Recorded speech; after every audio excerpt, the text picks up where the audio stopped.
वेत्ति गणना लघुचेतसाम् उदारे चरितारं तु वसुधैव कुटुम्बकम्।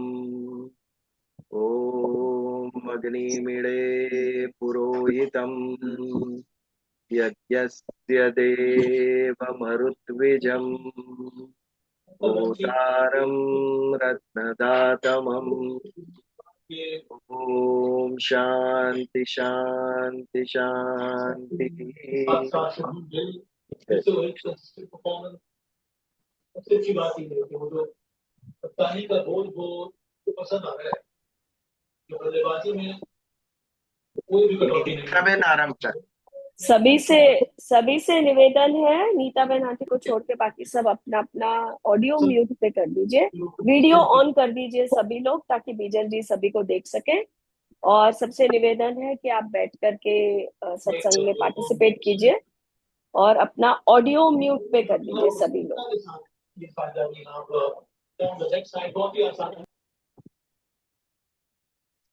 અધ્યાય પહેલો એનો હું 32મા શ્લોકનું વિવેચન કરીશ. ન કાંક્ષે વિજયમ કૃષ્ણ ન ચ રાજ્યમ સુખાની ચ કિમ નો રાજ્યેન ગોવિંદ કિમ ભોગે જીવે છે. માની લો કે યુદ્ધમાં અમારો વિજય થઈ જાય તો વિજય થવાથી સમગ્ર પૃથ્વી ઉપર અમારું રાજ્ય થઈ જશે, અધિકાર થઈ જશે. પૃથ્વીનું રાજ્ય મળવાથી અમને અનેક જાતના સુખ મળશે, પરંતુ એ પૈકી હું કશું જ ઈચ્છતો નથી. અર્થાત મારા મનમાં વિજય, રાજ્ય કે સુખની કામના નથી. કિમ નો રાજ્યેન ગોવિંદ કિમ ભોગે જીવેતન વા. જ્યારે અમારા મનમાં કોઈ પ્રકારની વિજય, રાજ્ય અને સુખની કામના જ નથી, તો પછી ગમે તેટલું મોટું રાજ્ય કેમ ન મળી જાય, પણ તેમનાથી અમને શું લાભ? ગમે તેટલો સુંદર સુંદર ભોગો મળી જાય, પરંતુ તેનાથી અમને શું લાભ? અથવા કુટુંબીઓને મારીને અમે રાજ્યને શું ભોગવવા ગમે તેટલાય વર્ષો સુધી જીવતા રહીએ તો પણ એનાથી અમને શું લાભ? એ છે કે વિજય, રાજ્ય અને ભોગ ત્યારે જ સુખ આપી શકે છે કે જ્યારે મનમાં એની કામના હોય, એ પ્રિય લાગતું હોય અને એનું મહત્વ હોય. પરંતુ અમારા મનમાં તો એમની કામના જ નથી. આથી એ અમને શું સુખ આપી શકે? આ કુટુંબીઓને મારીને અમારી જીવવાની પણ ઈચ્છા નથી. કેમ કે જ્યારે અમારા કુટુંબીઓ મરી જશે ત્યારે રાજ્ય અને ભોગ કોના કામમાં આવશે? રાજ્ય, ભોગ વગેરે તો કુટુંબને માટે હોય છે, પણ જ્યારે એ જ મરી જશે તો એમને કોણ ભોગવશે? ભોગવવાની વાત તો દૂર રહી, ઉલટું અમને વધારે ચિંતા થશે, શોક થશે. આ શ્લોક ખૂબ જ સમજવા જેવો તથા જીવનમાં ઉતરવા જેવો છે. મારું મારું કરશું તો મરશું, અને તારું તારું કરશું તો આપણે તરી જશું. ભગવાન જ મારો છે અને હું ભગવાનનો છું. આ શબ્દો યાદ રાખવાથી જીવન જીતવાની માટે જડીબુટી મળી જશે. વાસુદેવ કુટુંબકમ. ક્ષમતા અને સરળતા જ કામ લાગે છે. જય શ્રી કૃષ્ણ. બહુ જ સરસ, બહુ જ સરસ. Thank you. સરસ એક્સપ્લેન કરી. Thank you. ઈશિતા जी आप आराम। जय श्री कृष्ण। एक छोटा सा कथा है जो शायद रामायण में बताई जाती है, नहीं भी बताई जाती है, सत्य है नहीं है, मानिए तो सत्य है, न मानिए तो कथा है। कहते हैं एक बार नारद जी और हनुमान जी के बीच में बहस हुई कि हरि का बड़ा भक्त कौन है।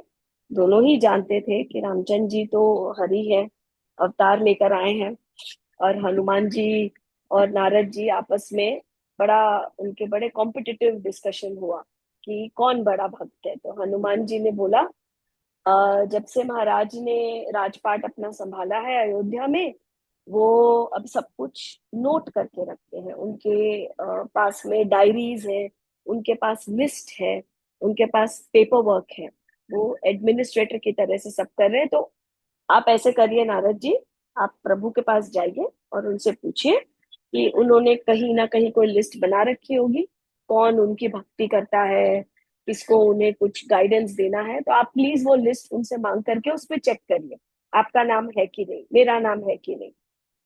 नारद जी चले गए। उन्होंने देखा रामचंद्र जी अपने ऑफिस में बहुत बिजी थे, उनके पास काफी काम था। उन्होंने रामचंद्र जी से पूछा, आपके पास मैंने सुना है कोई लिस्ट है प्रभु, आपने पूरी एक सूची बना रखी है आपके भक्तों की। तो प्रभु ने बोला, हाँ वो वहां रखी है, तुम्हें देखनी है तो देख लो। नारद जी ने खोल करके वो सूची देखना शुरू किया। बड़ा उन्हें आनंद हुआ कि उनका नाम तो पहले ही पन्ने पे था, खुद का नाम।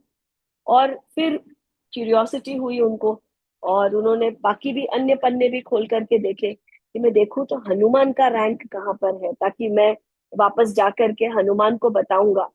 लेकिन उस पुस्तक में हनुमान का नाम ही नहीं मिला। तो नारद जी तो पहले तो बड़े चिंतित हुए। फिर उन्होंने सोचा, कमाल है, ऐसे कैसे हो सकता है। फिर उनको दिखा कि प्रभु तो बहुत बिजी हैं राजपाट के कार्य में। उन्होंने कहा, प्रभु से नहीं बहस करता हूँ मैं, हनुमान जी से जाकर के बोलता हूँ। तो गए, उन्होंने हनुमान जी को बोला, मेरा नाम तो पहले पन्ने पे था, लेकिन सूची में आपका तो नाम ही नहीं था। आपको ऐसा लगता है हमें ये बात प्रभु के ध्यान में लानी चाहिए? तो हनुमान जी बोले, अच्छा नहीं मिला मेरा नाम। ओ हो, आपने छोटी सूची मांगी क्या प्रभु से? तो नारद जी बोले, हैं। मैंने तो बोला, प्रभु जी आपकी कोई सूची है तो बता दीजिए।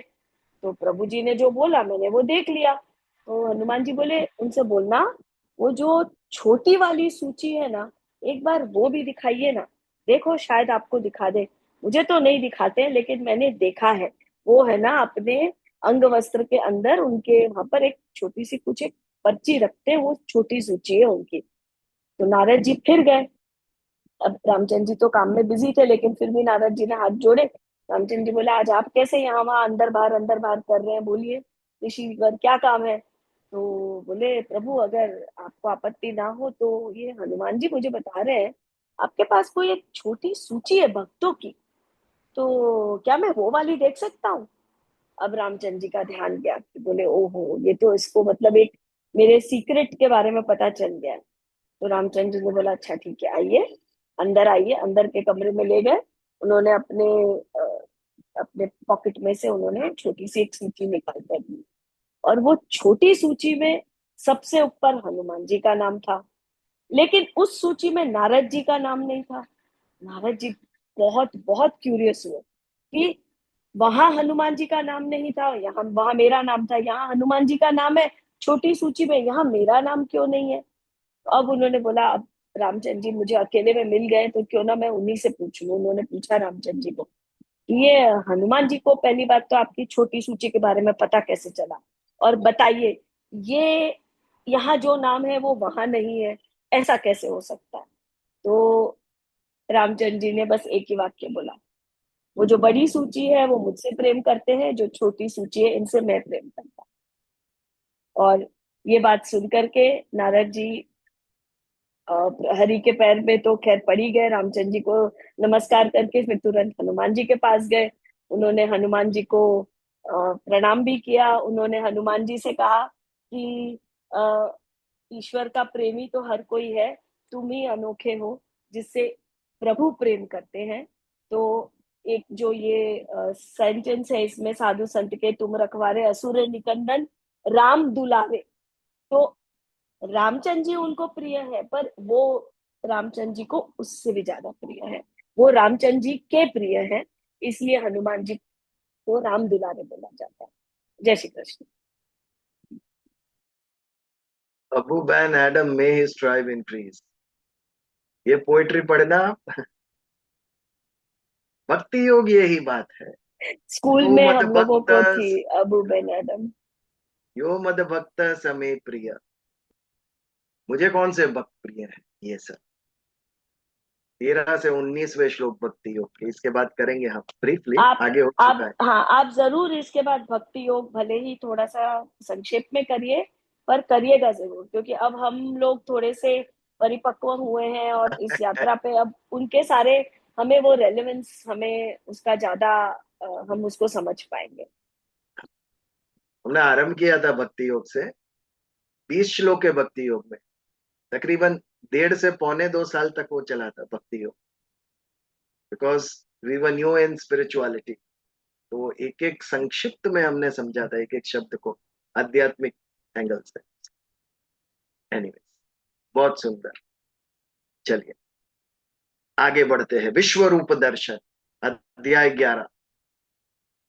पिछली बार हमने देखा, संजय उवाच एवं उक्त्वा ततो राजम अहो योगेश्वरो हरि दर्शयामास पार्थाय परम रूपमैश्वरम। संजय जी धृतराष्ट्र को कहते हैं कि अर्जुन की इच्छा पूर्ण करने के लिए भगवान ने अपना विश्व रूप दर्शन, महायोगेश्वरो स्वरूप, योगेश्वर स्वरूप दिखाया उनको। योग से सिद्धि प्राप्त होती है, ऐश्वर्य प्राप्त होता है। भगवान परम योगी, उनसे बड़ा योगी कोई नहीं। इसके लिए उनके पास जो सिद्धि थी, उनके पास जो ऐश्वर्य था, अन्य किसी जीव के पास नहीं। और भगवान ने ये ऐश्वर्य पूर्ण योगेश्वर स्वरूप अर्जुन को दिखाया। और इसमें अर्जुन ने क्या देखा? श्लोक नंबर 10 और 11 में हमने देखा, अनेक वक्त्र नयनम अनेक अद्भुत दर्शनम। भगवान के अनेक मुख देखे, अनेक नयन देखे और भगवान के अनेक स्वरूप देखे। दर्शनम यानी स्वरूप देखे, अलग अलग अलग स्वरूप। अनेक दिव्य आभरणम, दिव्य आभूषण। कभी पृथ्वी पर, पृथ्वीलोक में मनुष्य ने ना देखे हो ऐसे दिव्य आभूषण भगवान ने धारण किए हुए थे। दिव्याने को अद्यत युद्धम, उनके जो आयुध थे, शस्त्र, अस्त्र शस्त्र भी दिव्य, मनुष्य कल्पना भी नहीं कर सकता है ऐसे आयुध भगवान के हाथ में थे। दिव्य माल्याम्बरधरम, भगवान ने जो मालाएं पहनी थी, पुष्प की, स्वर्ण की, रजत की, चांदी की, दिव्य, सब सब में दिव्य था। भगवान स्वयं परम दिव्य है, तो उनके साथ जो भी जुड़ा था सब दिव्य था। और दिव्य अंबर, अंबर यानी वस्त्र, भगवान के वस्त्र भी दिव्य थे। दिव्य गंधानुलेपनम, जो चंदन का सुगंधित लेप लगाया था उन्होंने अपने शरीर के ऊपर, वो भी दिव्य। दिव्य गंधानुलेपनम सर्वाश्चर्यमयम देवम अनंतम विश्वतो मुखम। सर्वाश्चर्यमयम, अर्जुन के लिए सब अति आश्चर्य की बात थी। अर्जुन के लिए तो क्या, किसी भी मनुष्य के लिए आश्चर्य की बात होगी। आज तक किसी ने यह स्वरूप नहीं देखा था भगवान का। सिर्फ दो व्यक्ति देख रहे हैं, एक अर्जुन और एक संजय जी। और संजय जी धृतराष्ट्र को वर्णन कर रहे हैं इसका। लेकिन आप कितना भी शब्दों से वर्णन कर लो, लेकिन वो जो दर्शन है वो शब्दातीत है। हम भी इसे शब्दों से वर्णन कर रहे हैं, लेकिन फिर भी शब्दों की मर्यादा है। यदि साक्षात भगवान हमें विश्वरूप दर्शन दिखाए तो वो ये शब्दों से कई गुना तेजस्वी होगा, अलौकिक होगा। वे शब्दों की एक मर्यादा है, वो वर्णन कर सकते हैं लेकिन जैसा था वैसा दिखा नहीं सकते। तो इसके लिए सर्वाश्चर्यम, आश्चर्य हो रहा है अर्जुन को देखकर कि ऐसा भी संभव है। देवम अनंतम, इनका कोई अंत ही नहीं, ऐसा विराट स्वरूप, अनंत स्वरूप। विश्वतो मुखम, सारे विश्व को देख रहे हैं उनके अनेक मुख, चारों दिशा में देख रहे हैं उनके अनेक मुख। हमें समझना है इससे, कभी भी ऐसा मत समझना कि कोई नहीं है, हमें कोई नहीं देख रहा है। भगवान देख रहे हैं, भगवान विश्वतो मुख है। केवल देख ही नहीं रहे, आपके मन में क्या विचार चल रहा है वो भी भगवान समझ रहे हैं। तो कॉन्शियस रहना, जागरूक रहना, मैं क्या कर रहा हूं, मैं क्या बोल रहा हूं, क्या सोच रहा हूं। भगवान विश्वतो मुख है, सब देख रहे हैं। जैसे एग्जामिनेशन हॉल में टीचर खड़े हैं तो कोई कॉपी नहीं करता है, अगर टीचर बाहर चले गए तो हालत देखो आप क्लासरूम की। वैसे ही हमारा है, टीचर है लेकिन हमें दिखते नहीं है, इसके लिए हालत बिगड़ी हुई है हमारे क्लास। यदि ये मन में बस जाए कि ईश्वर मुझे देख रहे हैं, भगवान मुझे देख रहे हैं, भगवान मुझे सुन रहे हैं, मैं क्या सोच रहा हूं ये भगवान को पता है, यदि ये समझ मेरे अंदर पक्की हो जाए तो देखिए मनुष्य संत बन जाएगा, मनुष्य पवित्र हो जाएगा, उसका अंतर्मन शुद्ध और स्वच्छ, सात्विक। जब व्यक्ति अकेला होता है तभी दुर्विचार आते हैं मन। यदि आप सत्संगियों के साथ बैठे होंगे तो सात्विक विचार ही आएगा। तो भगवान के साथ ही सत्संग का अर्थ ही है कि भगवान से जुड़ना, सत्य से सत्य का संग करना। तो यदि ये सत्य के संग की अनुभूति हमें हमेशा होती रही तो सोचिए हमारी सोच, हमारे कर्म, हमारा जीवन, वाणी, इतना बड़ा परिवर्तन आ जाएगा उसके अंदर। तो इसके लिए भगवान विश्वतोमुख है, उनके अनेक मुख से सारे विश्व का दर्शन कर रहे हैं। कौन कह रहा है ये? संजय जी धृतराष्ट्र को बता रहे हैं कि भगवान ने अर्जुन को विश्व रूप दिखाया। धृतराष्ट्र जी के मन में चिंता और बढ़ गई होगी, शायद ईर्ष्या भी हुई होगी, इतने परम पराक्रमी परमात्मा अर्जुन को विश्व रूप दर्शन दिखाया, कितने समर्थवान, कितने ऐश्वर्यवान, मेरे बेटों का क्या होगा इनके सामने। ये भय भी शायद धृतराष्ट्र के मन में आया होगा। आगे अर्जुन को भी भय उत्पन्न होता है वो स्वरूप देखकर भगवान का। तो आश्चर्य भी होता है और भय भी होता है। आश्चर्य किस बात का होता है? हमने जो पहले नहीं जाना था वो जब हम जानते हैं तो हमें आश्चर्य होता है। और यदि हमें ये जानने में आए कि इससे कुछ मेरा अहित होने वाला है तो वो भय उत्पन्न करता है। तो दोनों तत्व थे उसमें, आश्चर्य भी था और भय भी था, क्योंकि भगवान का एक स्वरूप जो प्रलयकारी था वो महाभयानक था, जिसमें सारी सृष्टि समा जाती है। वो महाप्रलय कारक जो स्वरूप था भगवान का वो भय उत्पन्न करता है उसके मन। तो 11वें श्लोक पर हमने पिछली बार समापन किया था, उससे आगे बढ़ते हैं।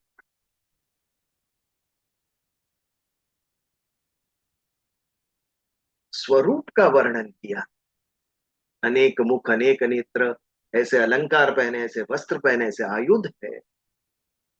लेकिन आपको क्या लगता है ये जो स्वरूप था उनका वो तेजस्वी होगा, प्रकाशमय होगा? ये दिव्य रूप भगवान का स्वरूप में तेज प्रकाश होगा कि नहीं होगा? होगा, होगा, होना ही चाहिए, होना ही चाहिए। नहीं चाहिए। यस, भगवान योगेश्वर अपना स्वरूप दिखा रहे हैं, प्रकाशमय होगा, वो तेजस्वी होगा। बट कितना प्रकाशमय, कितना तेजस्वी। हमने एक उदाहरण देखा था कि कृष्ण जन्म के पहले भगवान नारायण जब कारावास में देवकी जी के सामने प्रस्तुत होते हैं कि हे माता मैं आपके यहाँ जन्म ले रहा हूं, तो देवकी जी देख नहीं सकी थी, वो इतनी आभा औरा भगवान की थी।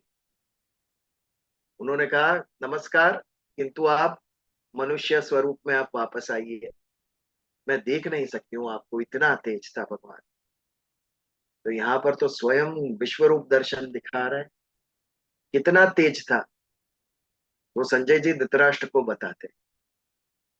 दिवि सूर्य सहस्त्रस्य भवे उद्युगपदुत्थिता, यदि भासदृशी सा स्याद भासस्तस्य महात्मनः। दिवि यानी आकाश में, सूर्य सहस्त्रस्य, सहस्त्र यानी 1000, 1000 सूर्य भवे है, उद्युगपदुत्थिता, एक साथ उदित होते हैं। सोचिए ये दृश्य, आकाश में एक ही साथ एक ही समय पे 1000 सूर्यों का उदय होवे तो क्या प्रकाश होगा। हम मई और जून महीने का सूर्य प्रकाश सहन नहीं कर सकते, तो ये प्रकाश कैसा होगा। और आगे क्या कहते, यदि भासदृशी सा स्याद भासस्तस्य महात्मनः। बट ये महात्मन, ये भगवान का जो स्वरूप था, वो उस 1000 सूर्य के समान शायद नहीं, उससे भी ज्यादा था। 1000 सूर्य के तेज प्रकाश से ज्यादा उनका वो प्रकाश था। तो प्रश्न ये है कि अर्जुन और संजय कैसे देख सके इसको। यदि 1000 सूर्य समान प्रकाश था उनका, तो उनको दिव्य नेत्र दिए ना दिव्य प्रभु ने। दिव्य दिव्य नेत्र, वो 3D वाले नेत्र थे ये, कि उनको ये प्रकाश में भी दिखता था। दिव्य नेत्र, हमारे लिए वो 1000 सूर्य समान है, but for Arjun and Sanjay ji it was normal. तो भगवान का प्रकाश, दिव्य तेज कितना था ये समझना है हमें। आकाश में हजारों तारे होते हैं, लेकिन उन हजारों तारों से एक चंद्र का प्रकाश ज्यादा होता है। अनेक चंद्र ले लो आप, तो भी उन अनेक चंद्र का प्रकाश एक सूर्य से एक सूर्य का प्रकाश ज्यादा होता है। अनेक चंद्र का प्रकाश कम होता है और एक सूर्य का प्रकाश ज्यादा होता है। वैसे ही यहां पर सहस्त्र सूर्य का प्रकाश कम है, लेकिन भगवान कृष्ण का विराट स्वरूप का जो प्रकाश है वो सहस्त्र सूर्य से भी ज्यादा है।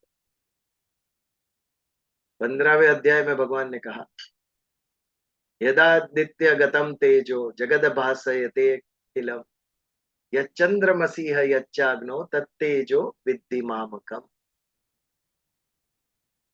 ये जो आदित्य है, जिससे समग्र अखिल जग भासित हुआ है, प्रकाशित हुआ है, तत्तेजो विद्धि मामकम यच्चंद्रमसी यच्चाग्नो। यत चंद्रम असि, इस चंद्र के अंदर जो तेज है, यच्चग्नो, इस अग्नि के अंदर जो तेज है, तत्तेजो वो तेज, मामकम वो मैं हूं। सूर्य चंद्र अग्नि सभी के अंदर जो तेज है वो तेज मैं हूं। बीच में वो हिंदी मूवी आई थी लगान, उसमें यही गाना था, वो पालनहारे, चंदा में तुम ही तो बरे हो चांदनी, सूरज में उजाला तुम्ही से। यही बात, भगवान तेज स्वरूप है, अग्नि स्वरूप है, चंद्र स्वरूप है, सूर्य स्वरूप है। ऐसे दैदीप्यमान ईश्वर, उनके तेज का इतना भी अंश हमें प्राप्त हो जाए तो हमारा जीवन बदल जाए। हम कितने लोगों के लिए ये विशेषण लगता है कि बहुत ही तेजस्वी व्यक्तित्व है, बट वो सब लौकिक तेजस्विता, ये दिव्य तेजस्विता, इसके आगे लौकिक तेजस्विता का कोई तुलना उसके आगे नहीं कर सकते हम। सूर्य का प्रकाश वो भी प्राकृतिक, प्रकृति से उत्पन्न हुआ प्रकाश है। यहाँ पर जो प्रकाश है वो दिव्य प्रकाश, भगवान का अलौकिक प्रकाश, जिसकी तुलना हम किसी से नहीं कर सकते अन्य, उसकी बात ही अलग। तो दिवि सूर्य सहस्त्रस्य भवे उद्युगत दुतिथा यदि भासदृशी सा स्याद भासस्तस्य महात्मन। उस हजारों सूर्य जैसे एक साथ आकाश में जो है, उसके जैसे भासित होते थे, शायद उससे भी ज्यादा तेज भगवान कृष्ण का उस स्वरूप, दिव्य स्वरूप में दिख रहा था। कि संजय जी कह रहे धृतराष्ट्र को कि कैसे भगवान अपना दिव्य स्वरूप अर्जुन को दिखा रहे। ये थे 12वां श्लोक हमारा। इन आगे के श्लोकों में ज्यादा तत्व ज्ञान नहीं है। जैसे विभूति योग में ऑब्जेक्टिव था, वैसे यहाँ पर भी भगवान के स्वरूप का वर्णन है। उसमें कुछ समझने जैसी कोई ज्ञान नहीं है, उसके अंदर एक प्रकार का वर्णन है।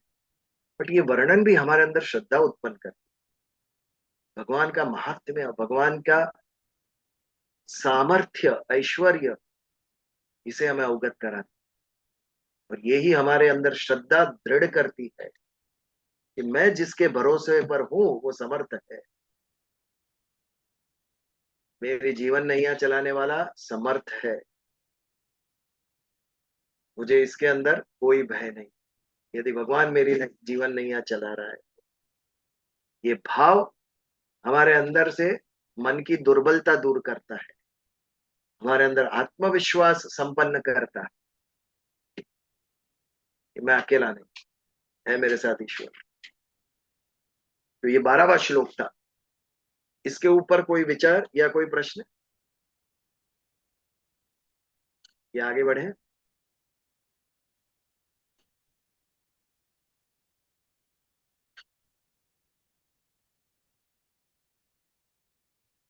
तेरहवें श्लोक में आपके सामने हो भगवत गीता, तो पढ़िए। तै तत्रैकस्थं जगतकृत्स्नं प्रविभक्तम् अनेकधा अपश्यद् देवदेवस्य शरीरे पाण्डवस्तदा।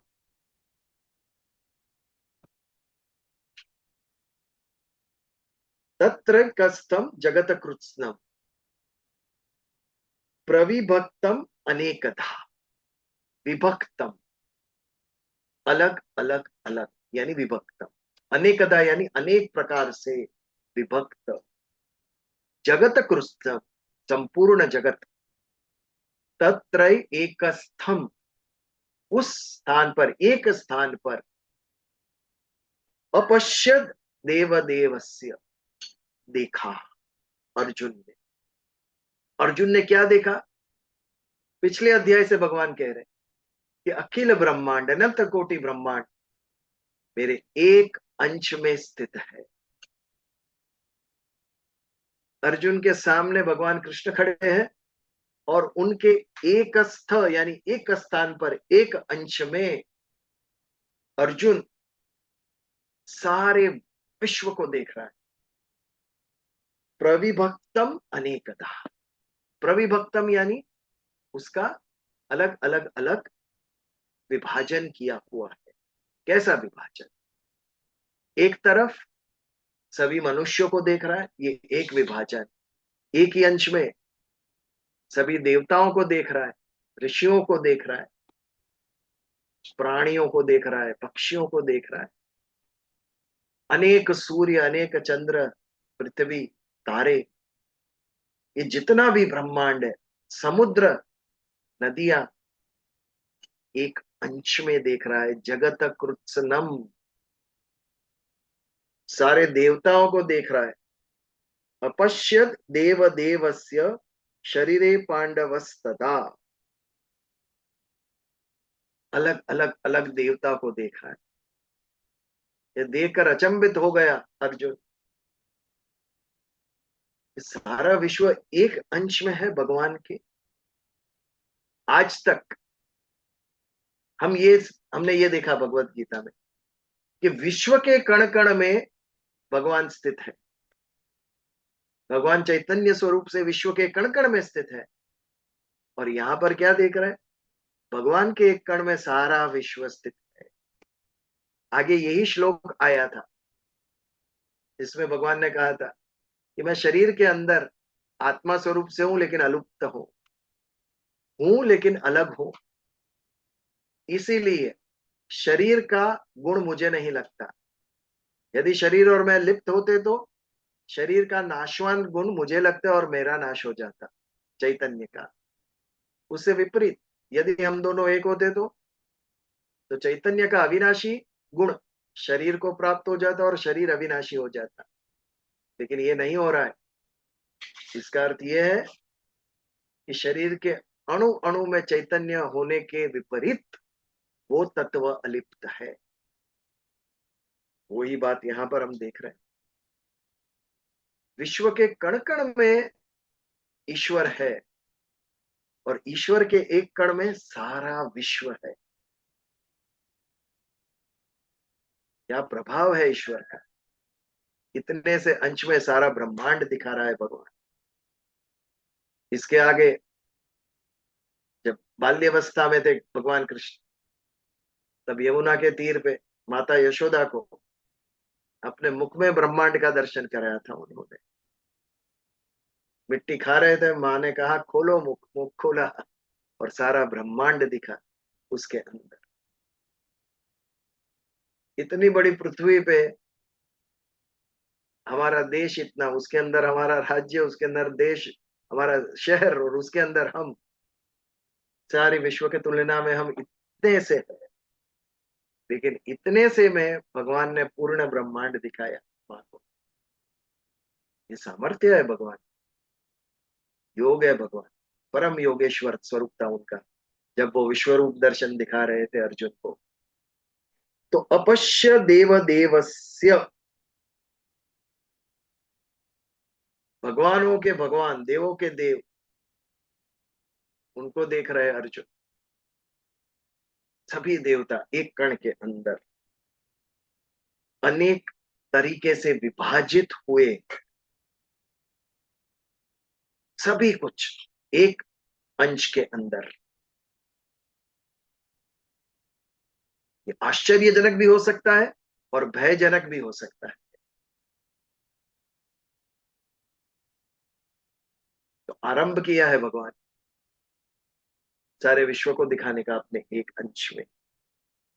ततः स विस्मयाविष्टो यष्टो रोमा धनंजय प्रणम्य शिरसा देवम कृतांजलिर भाषतः।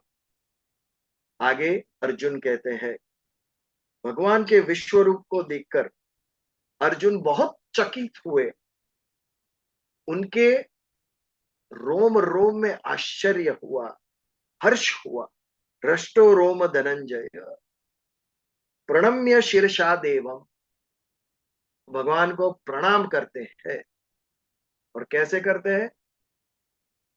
सिर शिरसा यानी शीश नमन करके, कृतांजलिर भाषत, कृतांजलिर यानी हाथ को जोड़कर, सिर को नमाकर, झुकाकर वो भगवान को प्रणाम करते हैं। अति विस्मय कारक स्वरूप देखा जब उन्होंने, अर्जुन के रोम रोम में हर्ष उत्पन्न हुआ, आश्चर्य उत्पन्न हुआ और इतना प्रभावित हो गया भगवान से कि अपने हाथ जोड़कर, सिर झुकाकर उन्होंने भगवान को नमन किया। परम श्रद्धा उत्पन्न हुई अभी अर्जुन को। उसके मन में जो शंकाएं थी वो कम हो गई। भगवान कृष्ण स्वयं नारायण स्वरूप है। बताने पर मनुष्य नहीं मानता, दिखाने पर मानता है। हम कहेंगे तो कोई नहीं मानेगा, लेकिन स्वयं देखेंगे तब मानेंगे वो। इसके लिए पहले विभूति योग में भगवान ने कहा उसे, मैं ये हूं, ये हूं, ये हूं। और फिर भी नहीं, तुझे शंका आ रही है तो देख, तेरी आंखों से देख, मैंने जो कहा है वो सत्य है कि नहीं। तो इन श्लोकों में अर्जुन की श्रद्धा उत्पन्न हो रही है, वो हम समझ रहे हैं। हाथ जोड़कर कोई नमन कब करेगा? जब उसके मन में श्रद्धा होगी, विश्वास होगा, जब भाव उत्पन्न हुआ होगा, तभी वो हाथ जोड़कर नमन करेंगे किसी को। वरना आज के युग में कोई किसी को नमन करता नहीं है। या तो कोई स्वार्थ होगा तो नमन करता है, या तो कोई भय होगा तो नमन करता है। बाकी मनुष्य का अहम चरम पे है, ज्ञानी हो गया है मनुष्य। MBA मैंने बद्दू आवड़े, मैं किसी का मानता नहीं, मैं किसी का सुनता नहीं। अभी एक बहन जी मिले थे, उनकी बच्ची 6th स्टैंडर्ड। ऐसे ही मैंने पूछा कैसे है, क्या पढ़ाई कर रहे हैं, तो उन्होंने उद्वेग किया। उनको हम कुछ कह ही नहीं सकते। हम कुछ भी कहने जाते हैं तो कहते हैं वी नो इट, हमें पता है, आपको हमें बताने की जरूरत नहीं। 6 स्टैंडर्ड का बच्चा कह रहा है ये माँ को। क्या गति हो रही है हमारी। वो विश्वास, श्रद्धा, आदर,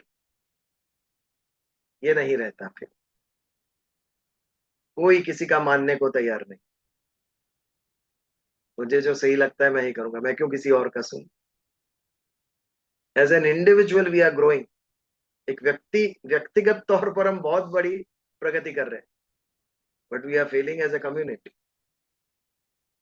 सामाजिक स्तर पर हम फेल हो रहे हैं।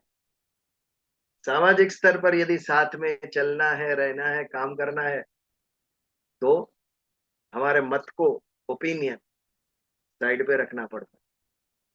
जो सभी का मत है वो पकड़ के चलना पड़ता है। हमारा अहम बाजू पे रखना पड़ता है। जो सबके लिए हितवा के वो करना होता है। हमारा स्वार्थ बाजू पे रखना पड़ता है। इसकी भी शिक्षा आवश्यक है। Human being as a social animal. भगवान ने हमें बनाया ही ऐसा है। हमारे अंदर इमोशंस दिए, संवेदना दी है, લાગણી આપી છે। એક એ તમને ખાલી મોબાઈલમાંથી નહીં મળે। You need another human.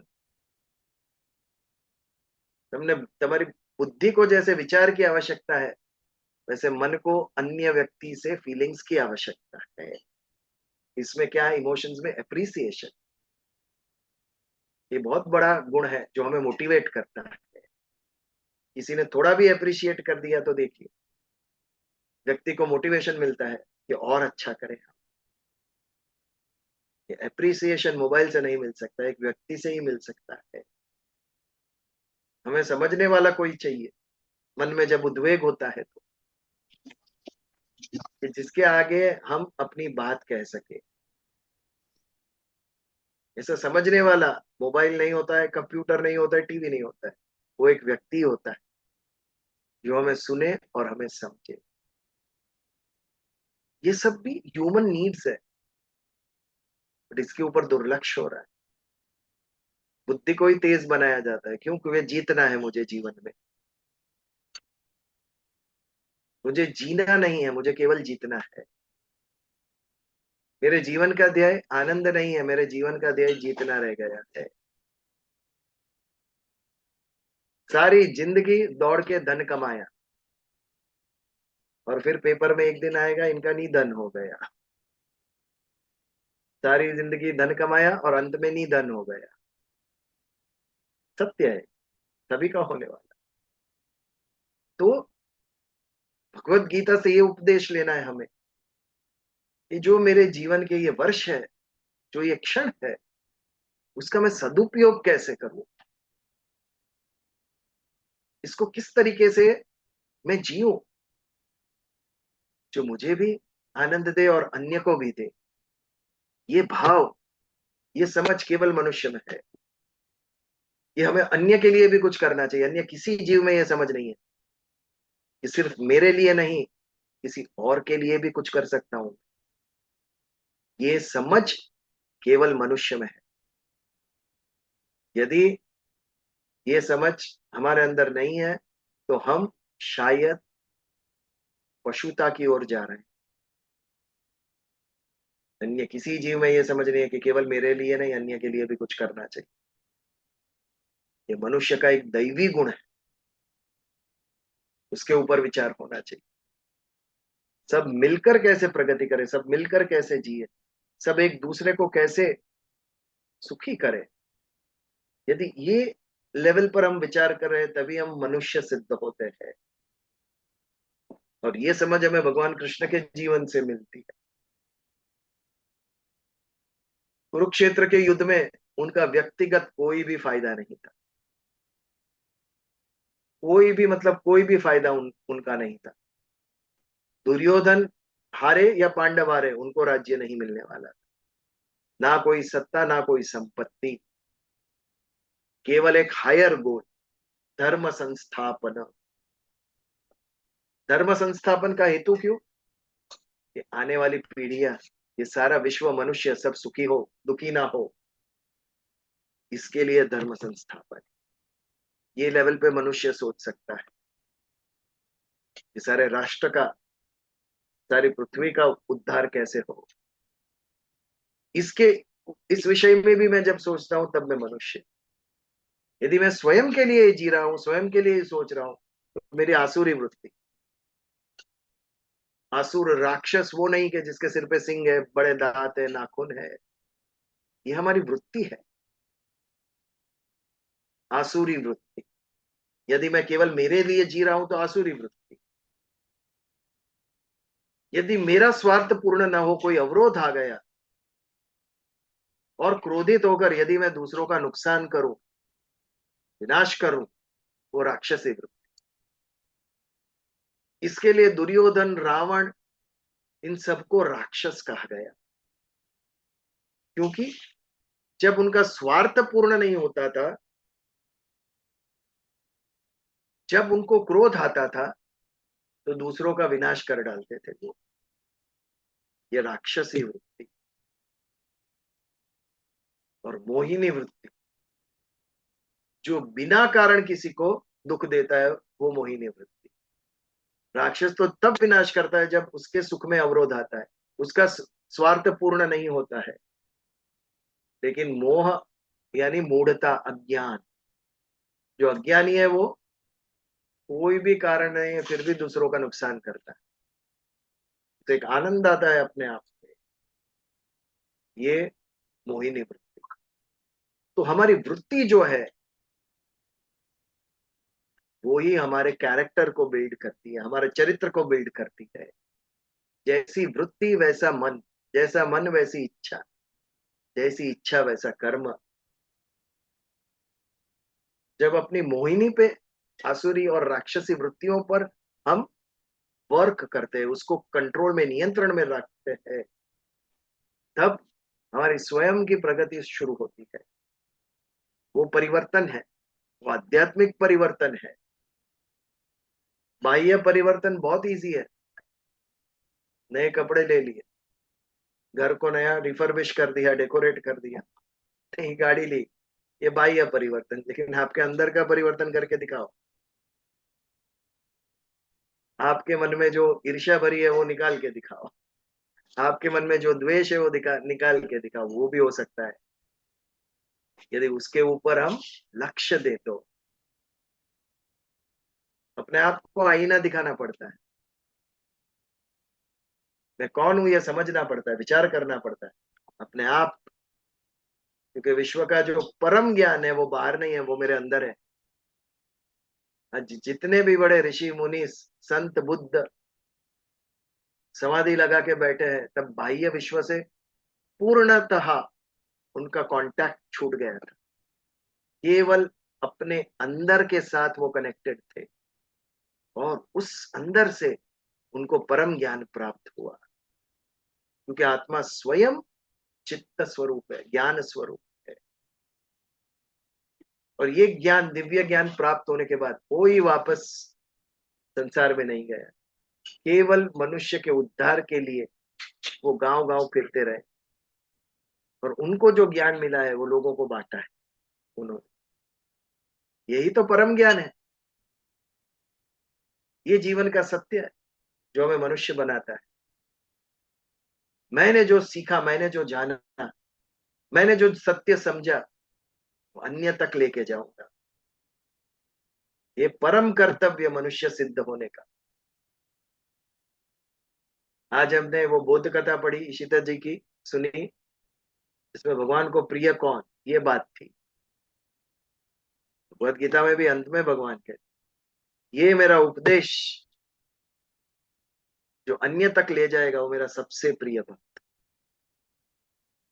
कहां पर भी नहीं लिखा है कि एकादशी करना, क्योंकि एकादशी आप करते हो अपने के लिए, स्वयं के लिए, व्रत उपवास स्वयं के लिए, मंदिर में पूजा करते हो स्वयं के लिए, आपको कुछ चाहिए इसके लिए। ये एक ही बात है जो आप अन्य के लिए करते हैं। इसके लिए जो अन्य के लिए करने निकला वो मेरा परम भक्त, ये सबसे बड़ी भक्ति। आगे एक श्लोक था ना, ज्ञान यज्ञ न चाप्यन्ने, भक्ति योग से कोई करता है, कोई ज्ञान योग से, कर्म योग से, किसी भी योग से करो, लेकिन मेरे इस उपदेश को, मेरे इस विचार को अन्य मनुष्य तक ले जाओ, क्योंकि आवश्यकता है। अब बौद्धिक प्रगति कितनी भी कर लो, लेकिन यदि सुख और शांति चाहिए तो आपके मन को नियंत्रण में रखना सीखना पड़ेगा, उसके बिना संभव ही नहीं। विश्व की सबसे महंगी गाड़ी में आप जा रहे हो, लेकिन मन यदि शांत नहीं है तो वो गाड़ी आपको सुख नहीं देगी। के लिए विचार, दैवी विचार, इसका संग करना पड़ेगा। ईश्वर का संग करने से ईश्वरी गुण हमारे अंदर आएंगे। ये हेतु है सत्संग का। सत्य यानी ईश्वर, जो कभी मिटता नहीं है, वो जो है वो, उसका संग करो, उसके साथ रहो, उसके साथ जुड़ो, और फिर देखो आपकी राक्षसी आसुरी मोहिनी वृत्ति बदल जाएगी। आपकी राजसी तामसी वृत्ति के स्थान पर सात्विक वृत्ति आपकी बढ़ेगी, और फिर परिवर्तन दिखेगा। पहले हम मेंटली स्टेबल होंगे, मानसिक तौर पे स्थिर होंगे, हम सुख की अनुभूति करेंगे, हमारे अंदर आनंद प्रकट होगा। और ये जब होगा तो, जब हम संतुष्ट होंगे, सुखी होंगे, आनंदित होंगे, तो हम सबको आनंदित करूं ये भाव मेरे अंदर आए। जब हम खुश होते हैं तब देखो हम कितने उदार हो जाते हैं। किसी के लिए कुछ ले जाऊं, किसी को कुछ खिलाऊं, ये भाव कब आता है हमारे अंदर? जब हम तृप्त हो जाते हैं, when we are satisfied, when we are happy, तब हमारे अंदर ये भाव आता है कि मैं सबको खुश करूं। ये परम हैप्पीनेस, परम सुख, नित्य आनंद, पहले स्वयं को उसकी अनुभूति कराओ, फिर देखो आप अन्य को भी कराने के लिए दौड़ोगे वही अनुभूति, बिकॉज वी आर ह्यूमंस। भगवान ने बुद्धि दिया, हमें, हम देख सकते हैं मेरी जो पीड़ा है अन्य की भी वही पीड़ा है। जो वस्तु मुझे सुख और शांति देगी अन्य को भी वो देगी। मनुष्य दौड़ेगा वो समझाने के लिए, वो सिखाने के लिए। तो ये परम उद्देश्य भगवत गीता का, आप समझो और अन्य को समझाओ। ये मेरा परम भक्त जो इस ज्ञान को अन्य तक ले जाएगा वो। तो विश्व रूप के द्वारा अर्जुन के मन में भगवान श्रद्धा स्थिर कर रहे हैं। ततः स विस्मयाविष्टो यष्टो रोमा धनंजय। इस परम स्वरूप को देखकर विस्मय उत्पन्न होता है अर्जुन के मन में, और हर्षित होता है, रोमांच की अनुभूति करता है वो। प्रणम्य शिरसा देवम कृतांजलिर भाषत। कृतार अंजलि, हाथ जोड़ के भगवान को अंजलि दे रहा है। प्रणम्य शिरसा देवम, शिरसा यानी सिर को झुका के प्रणाम करता है अर्जुन। परम श्रद्धा का उद्भव होता है अर्जुन के मन के अंदर। एक तो भाव उत्पन्न होता है भगवान को देखकर, और विस्मय से, आश्चर्य से मन में श्रद्धा उत्पन्न होती है। ये स्वरूप, मैं कितना भाग्यवान हूं, कितना भाग्यशाली हूं, अन्य किसी को नहीं, भगवान मुझे ये स्वरूप दिखा रहे।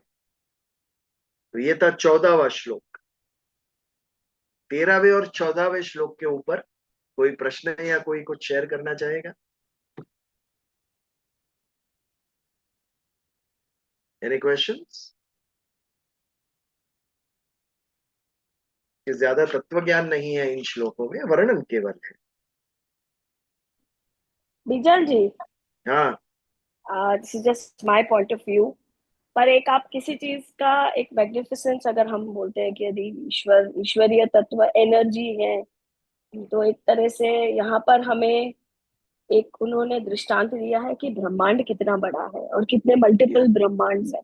ये पूरे के पूरे जितने भी वर्णन है, इसको यदि हम एस्ट्रोफिजिक्स के पॉइंट ऑफ व्यू से भी देखेंगे यदि, तो there is a possibility that the concept of energy and the concept of dark matter is इतना कठिन है वो लेमैन को समझाना, इसलिए शायद ईश्वर ने ये रास्ता यूज किया है कि वो अपने ही शरीर में, अपने ही स्वरूप में ये सब चीजें दिखा रहे हैं। जैसे अभी आगे और भी आएंगे कि सारे सूर्यमंडल दिख रहे हैं उनको, सारे सोलर सिस्टम दिख रहे हैं।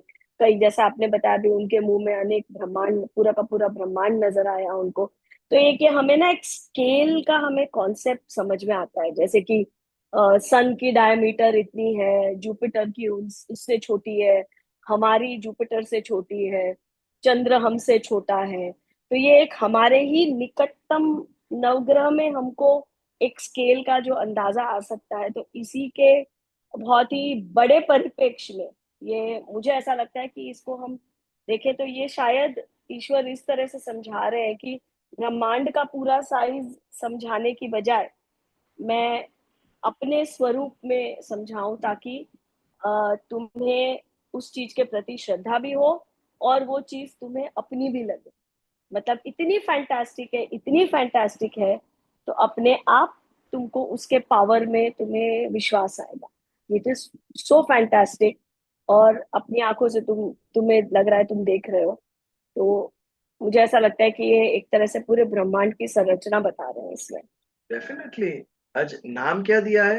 विराट स्वरूप और विश्व रूप दर्शन, अर्थात सारे विश्व को भगवान अपने आप में दिखा रहे। इट कवर्स एवरीथिंग, अनंत कोटि ब्रह्मांड, इन्यूमरेबल ब्रह्मांड। आप फिजिकल एंगल से भी देखो, फिजिक्स के एंगल से भी देखो, तो भी जो आध्यात्मिक, जो स्पिरिचुअल लॉज है और फिजिकल लॉज है, उसमें अंतर नहीं है। Energy is never created, never destroyed. आत्मा कभी जन्मा नहीं है, कभी मरा नहीं, ना उसका डिस्ट्रक्शन है, ना वो क्रिएट हुआ है। तो दिस एनर्जी इज ओनली आत्मा, ऊर्जा इज ओनली आत्मा। और अणु अणु में, कण कण में, अल्टीमेटली इट इज ऊर्जा। एटम को भी फोड़ो तो उसमें से ऊर्जा आती है बाहर। इसके लिए इस सारे ब्रह्मांड के कण कण में जो ऊर्जा है, वो ऊर्जा चैतन्य में है। आगे और एक आध श्लोक में हम विस्तार से इसके ऊपर चर्चा करेंगे। बट फिजिक्स और अध्यात्म, ये दोनों इस पॉइंट पे आके एक हो जाते हैं। Never created, never destroyed. और एक अदृश्य शक्ति, जिसे डार्क एनर्जी कहते हैं, अदृश्य मैटर जिसे डार्क मैटर कहते हैं। जब बिग बैंग थियरी हुई तो मैटर और एंटी मैटर दोनों बने थे। अभी एंटी मैटर की क्वालिटी क्या है? वो मैटर के साथ मिला तो मैटर का नाश कर देता। बट यहाँ पर एंटी मैटर का नाश हो गया। ये क्या चमत्कार है! प्रहलाद के जलने से बगैर होलिका जल गई। प्रहलाद नहीं जला, होलिका जली। वैसे ही हुआ, मैटर डिस्ट्रॉय नहीं हुआ, एंटी मैटर डिस्ट्रॉय हो गया। There was some force, some positive force, जिसे चाहिए था कि ये विश्व हो, बने ये विश्व। इसके लिए उस पॉजिटिव एनर्जी ने अगेंस्ट द लॉ जाकर नेगेटिव एनर्जी का विनाश कर दिया। ये आध्यात्मिक, ये श्रद्धा के एंगल से देखेंगे तब हमें वो सत्य लगेगा। जैसे स्वप्न में स्वप्न सही लगता है, पर जैसे ही जागे तो अरे स्वप्न था, वो तो गलत। लेकिन जब देख रहे थे तभी तो सच्ची सही लग रहा था, भयभीत हो गए, आनंदित हो गए थे। वैसा ही है, जब हम पृथ्वी पर है तब हमें ये सच लग रहा है, वो मिथ्या लग रहा है। तो यदि कभी उस लेवल पर पहुंच गया जीव, तो उसे पता चलेगा अरे ये मिथ्या था, कल तक जो मैं जी रहा था। रवि शंकराचार्य जी ने कहा, जगत मिथ्या, ब्रह्म सत्य, जगत मिथ्या। यस। हाँ बोलो नीता भाई, આજે થોડો ટાઈમ છે, આપણા શ્લોક જલ્દી પત્યા, 2-4 મિનિટ. जय श्री कृष्ण। प्रोफेसर डॉक्टर जे रावल है ने लास्ट મળ્યો છું. हाँ लास्ट 2 संडे से ब्रह्मांड के बारे में उसने आर्टिकल दिया है जन्मभूमि प्रवासी में। चाहिए तो मैं व्हाट्सएप पे गुजराती में भेजूं देन હા મોકલો. મેં ફાઇલ બનાવી છે એમના આર્ટિકલ્સ, અને અમારા ઘરે ઘરે આવ્યા ત્યારે મેં બતાવી હતી એમ કે આ જુઓ, એટલા સુંદર આર્ટિકલ છે. જન્મભૂમિમાં દર રવિવારે આવે. દર રવિવારે આવે છે, પણ લાસ્ટ 2 સન્ડે એને બ્રહ્માંડ ઉપર જ લખ્યું છે. યસ આઈ નો. અને બહુ સરસ લખ્યું છે ને. ઘણી જગ્યાએ વેદ ઉપનિષદ એની સાથે એમણે કનેક્ટ પણ કર્યું છે યુનિવર્સ. આપણું જે ભારતીય જ્ઞાન છે એની સાથે યુનિવર્સને કનેક્ટ કર્યું છે, કનેક્ટ કર્યું છે સાયન્ટિફિક જ્ઞાન. चल और तो जो बोध कथा ईशिता जी ने बताई वैसे कृष्ण का भी है कि कृष्ण जब भी द्वारिका में थे तभी नारद जी उसको मिलने के लिए आए हाँ और तभी कृष्ण ने थोड़ा सा ये किया कि मेरा सर दर्द होता है हाँ नारद जी को। तो नारद जी बोले कि उसका उपाय क्या है आपका सर दुखे? तो कि जिसका पग की चरण रज मुझे मिले उसे मैं सिर पे लगाऊं तो मेरा सर दर्द कम हो जाएगा। इसलिए नारद जी सब जगह पे गए, द्वारिका गए, मथुरा गए, फिर अपना हस्तिनापुर गए, किसी ने भी सभी को बताया कि आपकी चरण रज दो, कृष्ण का सर दर्द कम हो जाएगा करके। किसी ने नहीं दिया।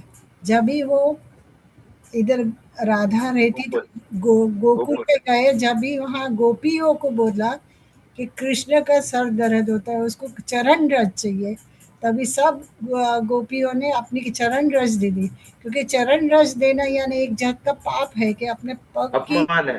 पग की धूल जब भी किसी को दो तो वो अपना एक पाप हो जाता है। तो जब भी गोपी ने उसको दिया तभी नारद जी को समझा कि गोपी का प्रेम है उसमें वो पाप पुण्य नहीं देखते हैं। वो वो मान अपमान अहंकार से परे था वो संबंध। वो इतने नजदीक थे ईश्वर के कि उनका स्वयं का अहम ही नहीं रहा।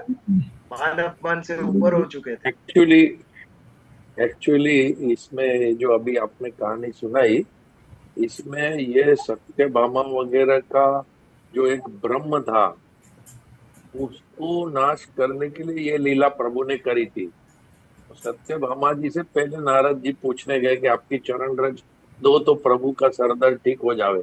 बोले नहीं नहीं, वो तो पाप चढ़ाने वाली बात है। बात है। आखिर में वो गोपियों ने दिया कि अगर हमें पाप भी चढ़ता है लेकिन हमारे खाने का तबीयत अच्छा होता है तो हम पाप भी स्वीकार है।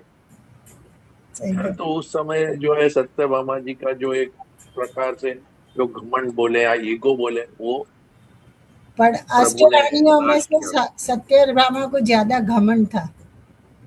हाँ जो रुक्मणी ने अपना हाँ। सत्यभामा जो अभी राम मोरी जो अपनी स्टोरी लिखी है सत्यभामा के ऊपर, उसमें रुक्मणी हम्म। ने सत्यभामा को बताया ये सब कि आप जो सोचती हो, क्योंकि पारिजात का फूल रुक्मणी के महल में था और पारिजात का ये है कि वो फूल दूसरे के गार्डन में डालता है, वो अपने गार्डन में नहीं रहता है, वो उल्टा गिरता है।